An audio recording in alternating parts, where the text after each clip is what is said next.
Hello dear student. So today we are going to learn a numericals based on Lambert-Beer's law. So we have started the paper US05 DCHE21 organic spectroscopy. Under we have started a unit number 1, that is UV spectroscopy. In last lecture we have seen that Lambert-Beer's law. Now this Lambert-Beer's law suggested that A is equal to epsilon C into L, where your A is equal to absorbance, epsilon that is molar absorptivity, C that is concentration, and L that is path length. So now let us start one numerical based on Lambert-Beer's law. So in numerical it says that when we are having 2.5 into 10 raised to minus 4 molar solution, so that will be our concentration, that is 2.5 more into 10 raised to minus 4 molar solution of a substance in a 1 centimeter length cell at lambda maximum 245 nanometer has an absorbance 1.17. Then calculate the E maximum, that is epsilon maximum, for this transition. Okay, so now let us derive terminology, that is A. Here we have given A, that is absorbance, that is 1.17. Second one, that is a concentration, that is C, that is given as a 2.5 into 10 raised to minus 4 molar. Okay, and we are having a I, okay, that is given as a 1 centimeter. Okay, so now let us start the formula that suggested that we are having A is equal to epsilon C into L. Okay, so now this L, that is L is equal to 1 centimeter. Here we are having absorbance, that is 1.17. Okay, epsilon, that is having that we have to find out epsilon maximum. Here concentration, that is given in a term of 2.5 into 10 raised to minus 4 molar, and the path length, that is given as a 1 centimeter. Now when we make a formula for epsilon maximum, what will happen? Here we are having 1.17 and 2.5 into 10 raised to minus 4, that is given as a molar, okay, into 1 centimeter. Okay, now this 1 molar can be given in a term of mole into centimeter minus 3. Okay, that is the conversion of mole, that is the molarity symbol m. Okay, now that m, that can be converted into mole into centimeter minus 3. Now when we solve this term 1.17 divided by these things, so we are having the answer, that is 0.468 into 10 raised to 7, that is centimeter square. Now that is centimeter minus 3 into centimeter, that will have a centimeter minus 2. When it combines together to the upper side, we are having a centimeter square. Now this mole, that is converted into the mole minus 1. So now we are having the answer, that is E maximum is equal to 0.468 into 10 raised to 7 centimeter square into mole inverse. So by that way you can calculate the term, that is A is equal to epsilon C into L. In examination they will ask any of that question. You are given epsilon, molar absorptivity and path length, then find out the concentration. If you are having epsilon C into L, then find out the absorbance. Now when we are having A is equal to absorbance, molar absorptivity and concentration, then find out the path length. So they can ask any term, absorbance, molar absorptivity, path length, as well as the concentration. Okay, now let us start a second numerical. In second numerical, you are given when a UV light is passed through the given solution, the radiant power is reduced to a 50%. Then calculate the absorbance. So they have given only one indication, that the reduce of the 50% of the radiant power. So now let us start with the radiant power. Suppose if we are having, let's say, let the radiant power, okay, radiant power, that is incident light, that is given as a 50 percentage. So let us take I0 is equal to twice P. Okay, that is the radiant power. Okay, you can also write down twice X, that is based on you. Okay, so now let us take then the power, okay, of emerged beam, that is I is equal to P. Okay, when we are having a P, that is a 50%, that is twice P. Now absorbance can be calculated by the given term.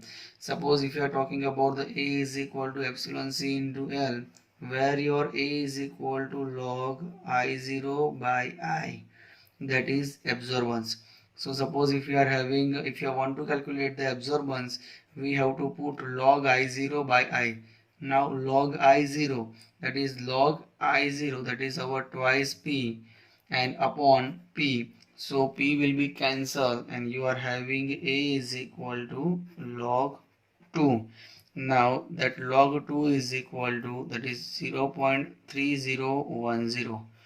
Now you have to remember one thing, that A, that is unitless. Absorbance does not have any unit.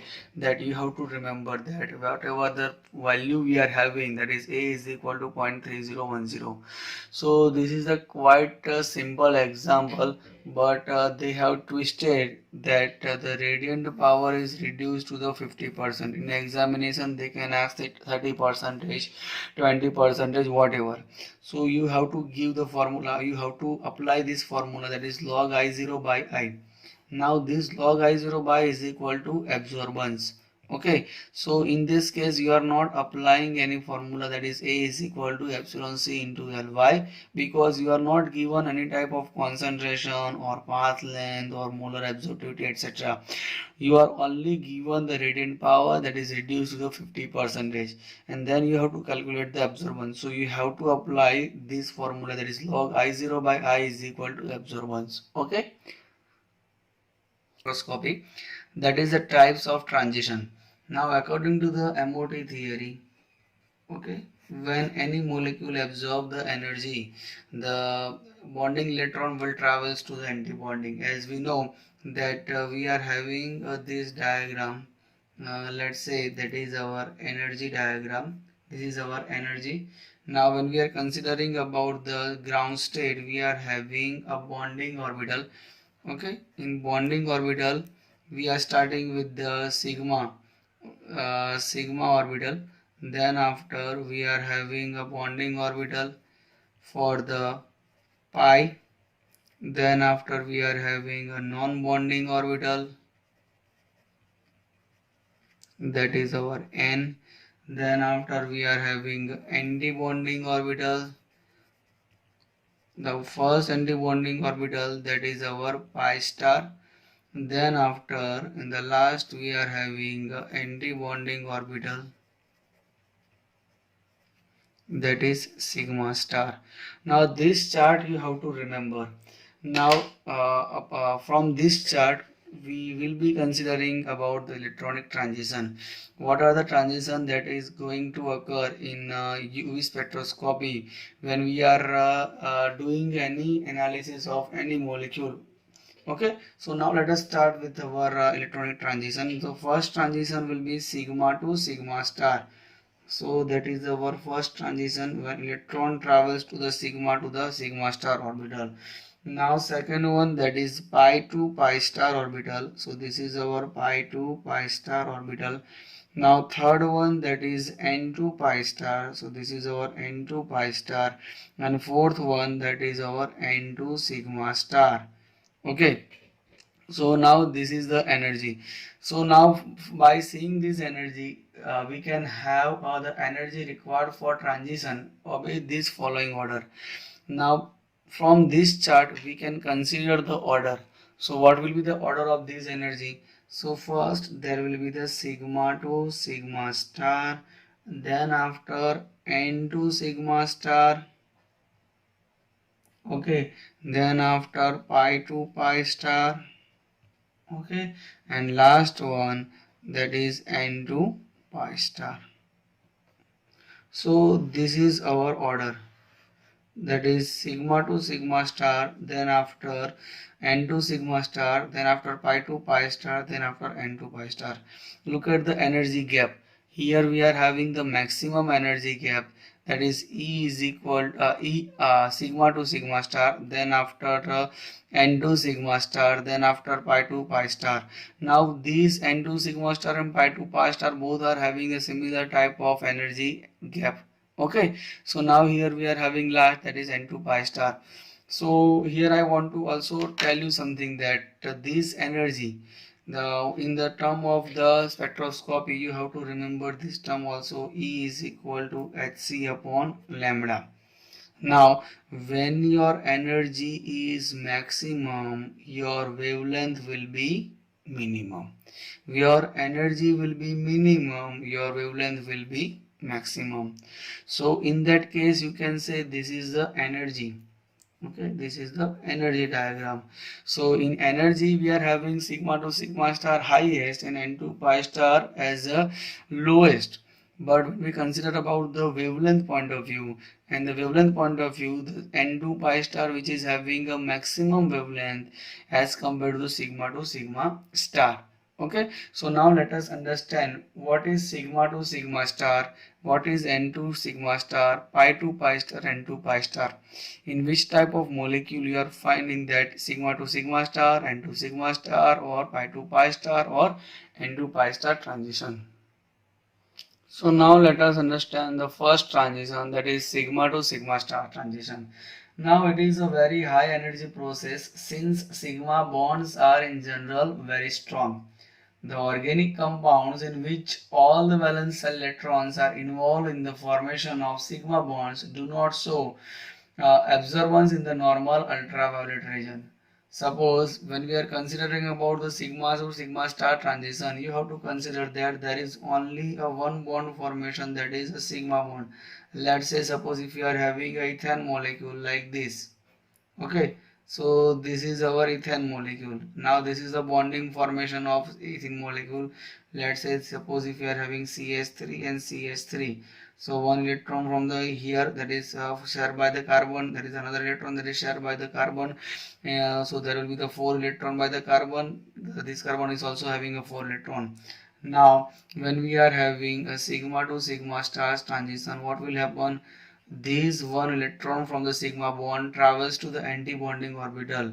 So at that time what will happen? So this bond will be what we can say is partially broken down. So you can have this type of nature when this electron will travel to the excited state, that is our sigma star transition. So now there is a no bond breaking or bond forming in that case, but you have to remember that when we are having a sigma to sigma star transition, what will happen? One of the electron from the bonding orbital will travels to the anti-bonding orbital of the sigma star. So this is a bonding orbital of the ethane molecule, and this will be the anti-bonding orbital of the sigma star.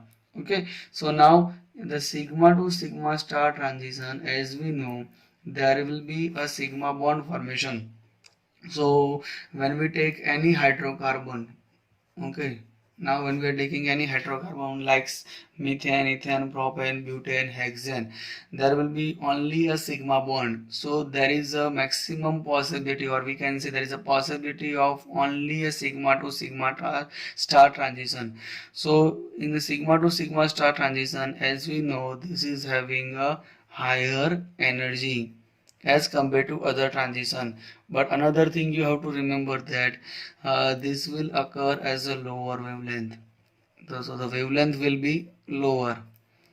Okay, why? Because as we know that the formula of E is equal to hc upon lambda. When energy will be high, the lambda will be low.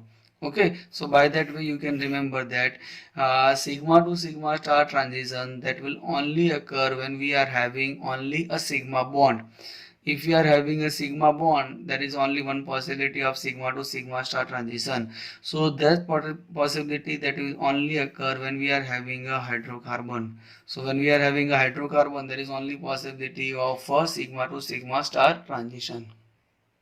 Okay, now let us take one more example of transition, that is N2 sigma star transition. So this type of transition will only occur in saturated compound. Okay, the compound should be saturated compounds. Okay, with one heteroatom. Okay. Now, what do you mean by the heteroatom? Heteroatom, that is having a lone pair of electron like X, that is halogen, nitrogen, oxygen, sulfur, etc.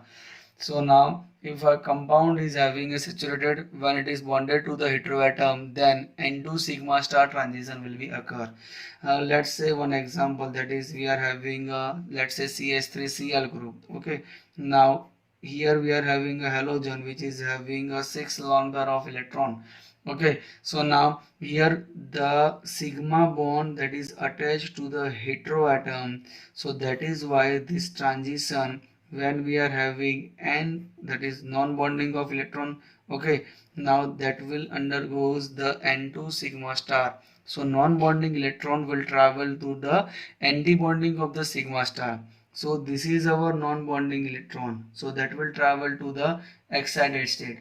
Now that excited state will be the sigma star. So one of the electron from the 6 electron will travel to the excited state. So here you can find that this is the non-bonding electron that will travel to the sigma star orbital. So we can say that the transition will be the N2 sigma star transition.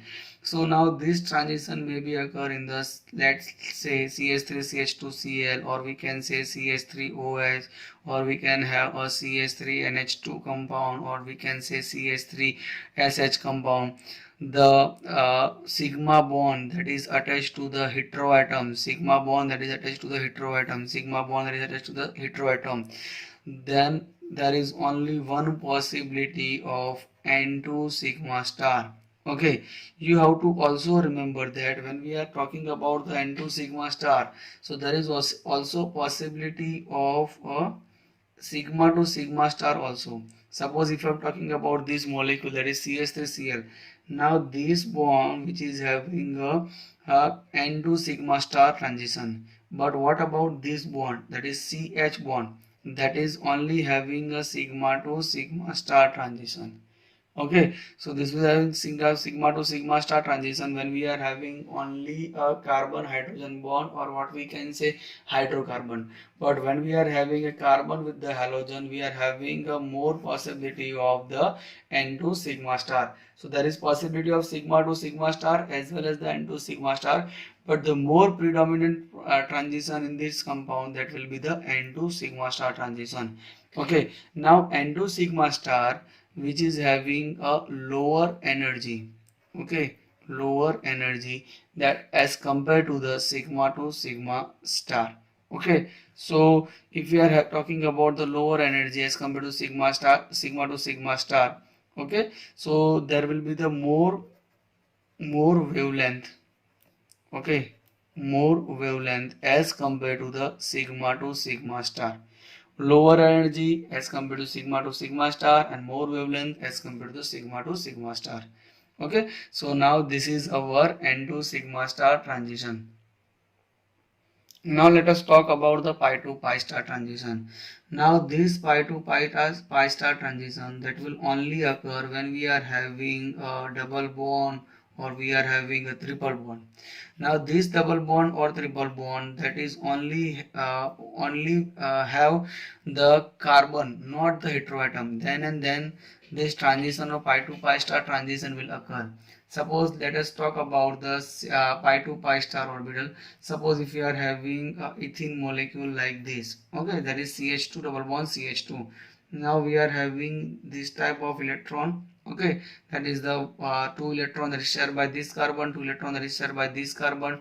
Now this is a pi orbital. Now when we are bombarding UV rays onto that, what will happen? This pi bonding orbital electron will travel to the anti-bonding of the pi star orbital. So at that time, one of the electron from this that will undergoes what we can say the pi star orbital. So I'm drawing like this. So here we are having a bonding orbital. This is our anti-bonding orbital. So here we can say that the pi orbital electron will travel to the pi star orbital. So by that way you can calculate. By that way you can say that the compound which is having a double bond or triple bond, that will undergoes a pi to pi star transition. Now you have to consider this pi to pi star transition when we are having a carbon carbon double bond or carbon carbon triple bond. So now if we are having a carbon and oxygen double bond, okay, let's say when we are talking about the N to pi star transition, that is our last transition. Okay, so now suppose if you are having a double bond over the here, okay, there is a carbon oxygen double bond, or we can say carbon triple bond with the nitrogen. At that time what will happen? Here we can see that the carbon, that is double bond with the oxygen. Now oxygen which is having a lone pair of electron. Now this lone pair of electron which is placed under the non-bonding orbital, when we are giving the energy of this compound, that compound will undergo the transition of N to pi star. Why pi star? Because there will be the pi bond between the carbon and oxygen. So that compound will travel to the pi orbital. So what will happen over here? That is the carbon double bond oxygen. Okay, so now this double bond, so we can put over here, that is the oxygen, that is one electron. Another electron will travel to the anti-bonding of the pi star orbital. So here we can say that is the N to pi star transition. Now this N to pi star transition, you have to remember that double bond or triple bond, that will have one heteroatom. Let's say halogen, nitrogen, sulfur, phosphorus, okay, oxygen. So these are the heteroatom that has the lone pair of electron. So by that way you can calculate that if the compound is having a double bond with the heteroatom like oxygen, nitrogen, sulfur, the transition will be the N to pi star transition. So now let us summarize this whole transition, that the four transition. Suppose if we are talking about the sigma to sigma star transition, so now this transition will only occur with having a hydrocarbon. The compound which is bonded to the hydrocarbon, the transition will be the sigma to sigma star. Second one, we have talk about the N to sigma star. So the bond between the heteroatom. So there will be the sigma bond formation with the heteroatom, like oxygen, nitrogen, sulfur atom, or we can say halogen atom. Now third one, that is the pi to pi star transition. So there will be the double bond between the carbon carbon or carbon triple bond. Okay, so double bond or triple bond with the carbon, that time we are having a pi to pi star transition. And last one, we have talked about the N to pi star, when we are having a double bond with the heteroatom like carbon oxygen, or like say C triple bond N. So by that way you can say that this is the transition between the N to pi star transition. So this is the mainly a four transition.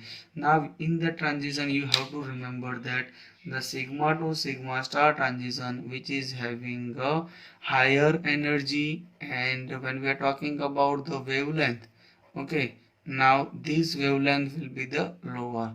Now when we are talking about the N2 pi star, energy will be lower. When we are talking about the wavelength, the energy will be higher. So in examination they can ask a question like this. Suppose if you are talking about the CH3 CO CH3, okay, second one we are talking about the CH2 double bond CH2. Third one we are talking about the CH3CN, and last one we are talking about the CH3CH3. Now they will ask the question like say that find out the more energy between these four compound. So when we're talking about the energy, you have to see that what will be the transition. So here we are having a sigma to sigma star transition. Here we are having N to sigma star transition. Oh sorry, pi to N to pi star transition. Okay, why? Because if we are having C triple bond O, C triple bond N, so we are having a N to pi star transition. Here we are having a pi to pi star transition. Here also we are having a N to pi star transition. Okay, one transition, that is N to pi star transition, pi to pi star, N to pi star, and sigma to sigma star. And let's say one more example, that is CH3OH, that is N to sigma star transition. Okay, so now both are having a similar. Okay, suppose they will ask the question like this, the energy, which of the following compound having the maximum energy? So sigma to sigma star, which is having a maximum energy. Now they will ask the question like this, the which of the following which is having a highest wavelength? So you can call that is the CH3COCH3 and CH3CN, which is having a highest wavelength. They will ask the question like the which of the following which is having the lowest wavelength. So CH3 which is having the lowest wavelength. They will ask the question like this, which of the following which is having a lowest energy. So N2 pi star and N2 pi star, CH3COCH3, that is acetone, and here we are having acetonitrile, that is CH3CN. Both are having a lowest energy. So by that way they can ask the multiple choice question answer. Okay, so I hope you like this video. Thank you for watching it.